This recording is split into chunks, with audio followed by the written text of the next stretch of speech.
morning, ninth class. Today we start third chapter Eswaran the story teller. ये अपनी story read कर रहे हैं ईश्वरन नाम के पर्सन की, जिसकी स्पेशल एक ख़ास क्वालिटी है कि उसको स्टोरी बहुत अच्छी सुनानी आती है. तो अपने रीड कर रहे हैं इसके बारे में.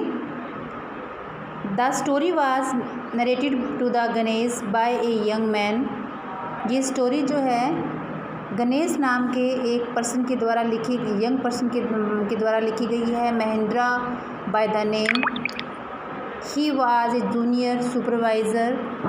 महेंद्रा बाय द नेम, जिसको नेम से महेंद्रा भी जाना जाता है.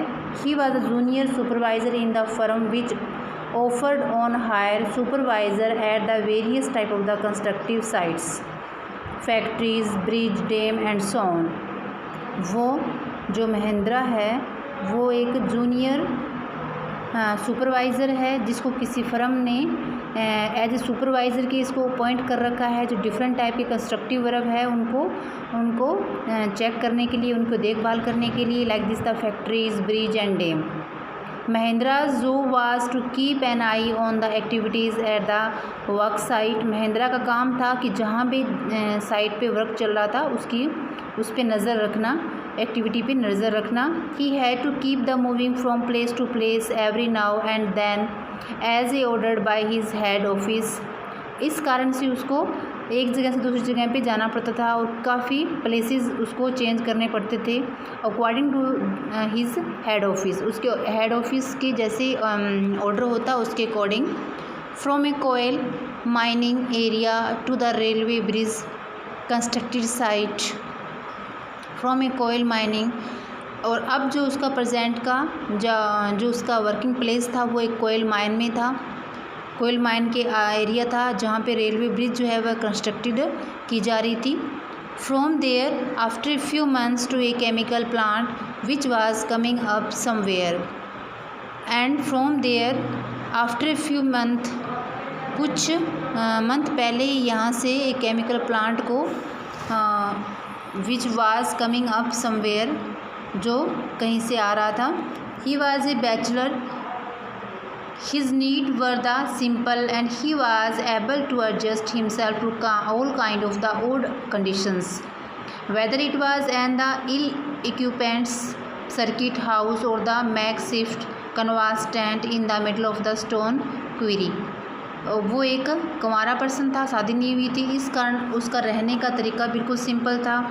वो हर जो है इन्वायरमेंट में अपने आप को सेट कर लेता था, चाहे कैसी भी कंडीशन हो वो हर एनवायरनमेंट में. यानी कि इल इक्विपमेंट्स का मतलब है कि उसको अगर बहुत ही बुरा घर मिल जाए या ऐसी जगह मिले बिल्कुल जहाँ पे कोई चीज़ की व्यवस्था नहीं हो, कोई भी वहाँ पे फैसिलिटी नहीं हो, चाहे उसको टेंट में भी रहना पड़े, फिर भी क्या करता था, चाहे उसको पत्थरों के बीच में गुफा में रहना पड़े, लेकिन फिर भी क्या है वो वहाँ पे अपने आप को एडजस्ट कर लेता था.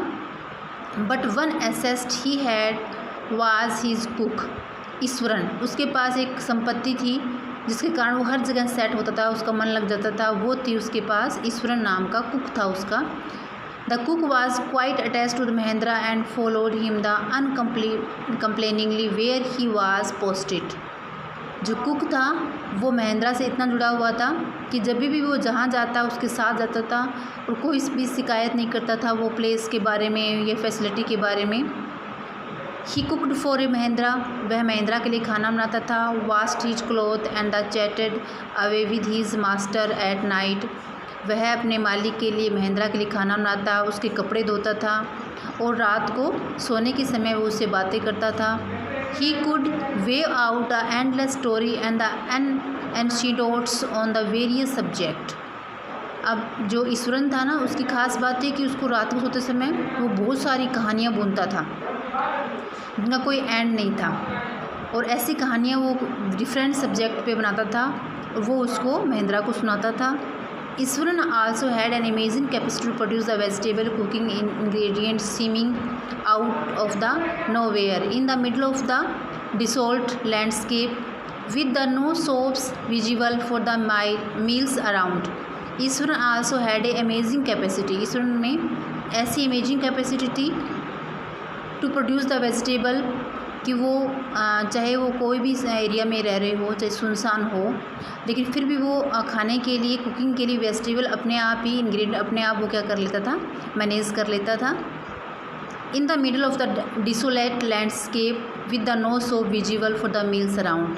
ऐसे एरिया बिल्कुल निर्जन, जहाँ पे दूर दूर तक कोई मीलों तक कोई भी उनको सोप दिखाई नहीं देती थी। He would the miraculously conjure up most the delicious dishes made with the fresh vegetable within an hour or the arriving at the zinc seat shelter at the new workplace. He would miraculously होता है कि चमत्कारी रूप से conjures up the most delicious dishes, बड़े ही जल्दी ही वो स्वादिष्ट जो है वह डिशेज बनाता था फ्रेश सब्जियों से विदिन 1 आवर, जहाँ वो जिस जगह में वो पहुंच जाते या डेरा लगा लेते। जिंक शेल्टर का मतलब जैसे कि जिंक की बनी हुई शेल्टर होती है आयरन की, उसके नीचे वो अपना घर बनाते टेम्परेरी, तो वहाँ पे वो अपना खाना तैयार कर लेता था। Mahindra would be the up early in the morning and leave for the work for after breakfast.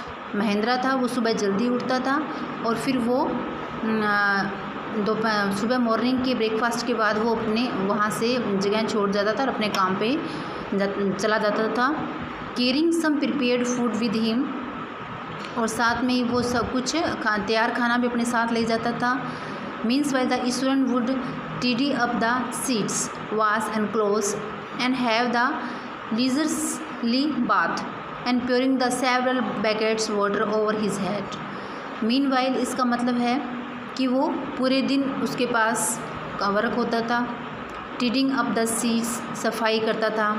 Wash the cloth, कपड़े धोता था। और आराम से, लीजरली मतलब आराम से, मस्ती से वो क्या है, बात करता था। बहुत सारी बाल्टियाँ पानी के अपने सिर पे डालता था। And muttering a prayer all the while, और साथ में ही कुछ प्रेयर भी बड़बड़ाता रहता था, बोलता रहता था। It would be the lunch time by then, और इस तरह से लंच टाइम हो जाता था। After eating he would read for a while before the dozing off, इससे पहले कि उसको नींद आती, झपकी आती, उससे पहले वो कुछ रीड करता था। The books was usually some popular Tamil thrill running to the 100 of the page and it imaginative description and the narrative flourish would hold the assurance in the thrill। और जो स्टोरियाँ होती थी, जो मोस्टली जो बुक रीड करता था वो popular Tamil स्टोरियाँ होती थी 100 पेज की, सैकड़ों पेजों की। इट्स इमेजिनेटिव डिस्क्रिप्शन, और उसकी काल्पनिक वर्णन and narrative flourished would hold the Eswaran in the thrill, उसका जो इस तरह से उन स्टोरियों को जो रीड करता था उसका उनका वर्णन इतना शानदार होता था कि वो उसको और अधिक रोमांचित कर देता था। His on descriptions were the greatly influenced by the Tamil authors that he read, और जब वो स्टोरी सुनाता, किसी को डिस्क्राइब करता, तो वो किससे इन्फ्लुएंस्ड थी, यानी मतलब किन की प्रभावित था वो, तमिल जो ऑथर्स थे जो उसकी स्टोरी रीड की थी ना, उनसे वो क्या था, इन्फ्लुएंस्ड था। इन्फ्लुएंस्ड का मतलब क्या था कि वो उनकी वे से सुनाता था, उनकी तरह से वो स्टोरियाँ बुनता था। When he was narrating even the smallest of the incident, जब वो कोई छोटा सी भी घटना का वर्णन करता था, इतना बढ़ा चढ़ा के वर्णन करता था। he would try to work in the suspension and the surprising ending into the account, तो वो कोशिश करता था कि छोटी सी घटना को भी ऐसे तरीके से प्रेजेंट करता था जैसे कि बहुत ही सरप्राइजिंग और सस्पेंसिंग कोई घटना हुई है। For example, instead of the saying that he had come across as a uprooted tree on the highway, example के तौर पे देखिए, जैसे कि अगर वो बता रहा है कि ही had come across and the uprooted, उसने एक सड़क पे, हाईवे पे एक पेड़ गिरा पड़ा था, उखड़ा हुआ था, उसने उसको कैसे क्रॉस किया, इस बात को बताने जा रहा है वो। He would say that the eyebrows suitable arched and the hand held out in a dramatic gestures. He would say that the eyebrows suitable arched, arched का मतलब होता है आईब्रो की एक सूटेबल शेप, यानी कि मतलब जो ऐसे अचंभित कर देने वाली, इस तरह की आईब्रो के पहले अपने वो फेस के एक्सप्रेशन बनाता। अपने हैंड जो है held out in dramatic posture, अपने हाथों से ऐसे ड्रामेटिक पोस्चर करता। गेस्चर का मतलब होता है इशारे करना। The road was a deserted and I was all alone. अब वो वर्णन कर रहा है कि मैं जब गुजर रहा था सड़क के ऊपर, बिल्कुल सुनसान थी, खाली सड़क थी, मैं बिल्कुल अकेला था। Suddenly I spotted something that looked like an the enormous bushy beast lying the sprawled across the road. अचानक आई स्पॉटेड, मैं रुक गया, something that looked like a enormous, एक ही विशाल का एक झाड़ी जो है, ऐसा लगता था कि किसी एनिमल ने पैर पे रोड पे पैर फैला रखे हैं। I was half inclined to turn and go back. I was half incline to turn and go back. मैंने डिसाइड कर लिया था कि वो मुझे वापस लौट जाना चाहिए था। But as came closer I saw, जैसे लेकिन मैं नज़दीक पहुंचा तो मैंने देखा, it was a fallen tree, वो तो एक गिरा हुआ पेड़ था।